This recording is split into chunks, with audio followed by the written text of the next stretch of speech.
मानवी आयुष्य जगत असताना माणसाच्या जीवनामध्ये अनेक प्रकारच्या समस्या तयार होत असतात. या प्रमुख समस्यामध्ये पितृदोषाची समस्या ही सगळ्यात मोठी समस्या आहे. अनेक दोष असतात, त्याच्यापैकी पितृदोष आणि कालसर्पदोष हे दोन दोष माणसाच्या जीवनात एकदा आले की या दोषामुळे माणसाच्या जीवनामध्ये सुख समाधान गायब होऊन जातं. त्यांच्या घरामध्ये सतत भांडणं होतात, सतत पैशाची कमतरता भासते, अनेक प्रकारच्या अडचणी कुटुंबाच्या समोर तयार होत असतात, कुटुंबामध्ये ताणतणाव तयार होतो. या सगळ्या गोष्टीचं कारण असतं पितृदोष आणि कालसर्पदोष.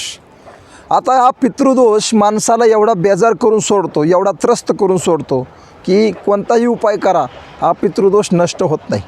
आणि म्हणूनच पितृदोष नष्ट होण्यासाठी आणि आपल्याला धनप्राप्ती होण्यासाठी, धनाचा लाभ होण्यासाठी, पैशाचा घरामध्ये पाऊस पडण्यासाठी एक खास उपाय मी तुम्हाला सांगणार आहे. आणि हा उपाय उद्या 9 फेब्रुवारी येणाऱ्या अमावस्याला करायचा आहे. आणि येणारी अमावस्या मौनी अमावस्या आहे. या अमावस्याला एक खास उपाय तुम्हाला करायचा आहे.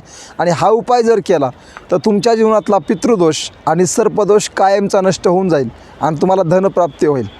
तो उपाय काय हे बघण्या अगोदर नमस्कार मित्रांनो, मी एकनाथ महाराज भांबळे नाथवाची या यूट्यूब चॅनलमध्ये मी आपलं मनापासून स्वागत करतो. मित्रांनो, आपल्या भारतीय संस्कृतीमध्ये अमावस्याला अनन्यसाधारण असं महत्त्व आहे. अमावस्या ही विशेष करून आपल्या भारतीय संस्कृतीमध्ये देवतांना आवडणारा विशेष असा दिवस आहे. अनेक प्रकारच्या अमावस्यापैकी एक जी माघ महिन्यातली जी अमावस्या असते त्याला मौनी अमावस्या असं म्हणतात. ही अमावस्या विशेष आहे. या अमावस्याच्या दिवशी अनेक ऋषीमुनींचा जन्म झाला, म्हणून या अमावस्याला मौनी अमावस्या असे सुद्धा म्हणतात. या अमावस्याचं एक व्रत आहे.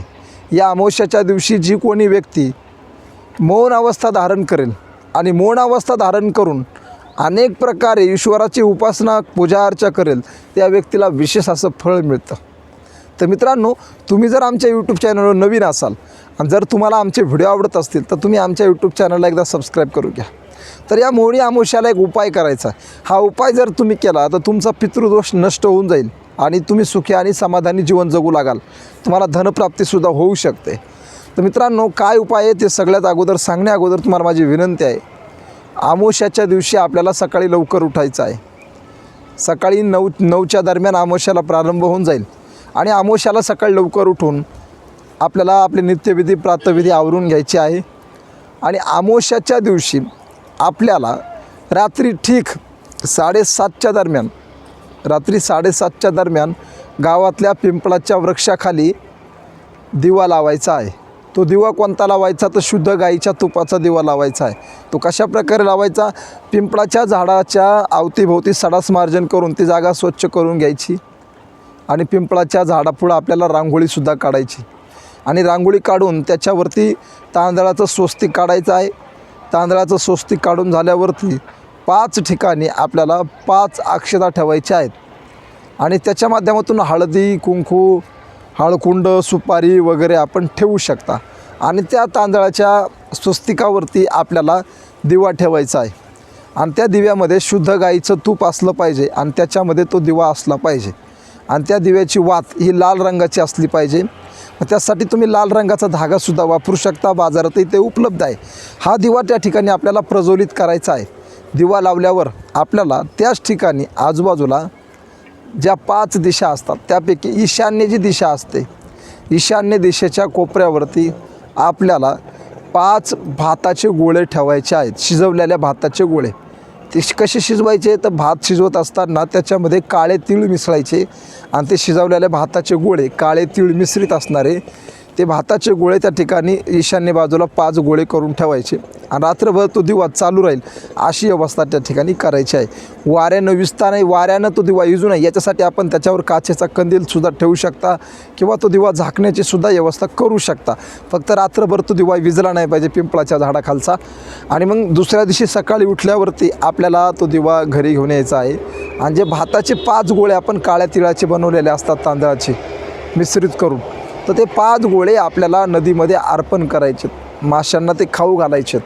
आणि हा उपाय तुम्हाला सोपा, अगदी काही अवघड नाही आहे, काही नाही आहे. आणि ते भाताचे गोळे माशाला खाऊ घातल्यावर आपल्याला घरी यायचं आहे. घरी आल्यावर पहिल्यांदा आपल्याला त्याच ठिकाणी नदीवर स्नान करून यायचं आहे. ज्या नदीमध्ये आपण हे भाताचे गोळे अर्पण केलेले त्याच नदीवरती आपल्याला स्नान करायचं. आणि जर तुमच्या गावात नदी नसेल तर तुम्ही विहिरीमध्ये सुद्धा हे करू शकता.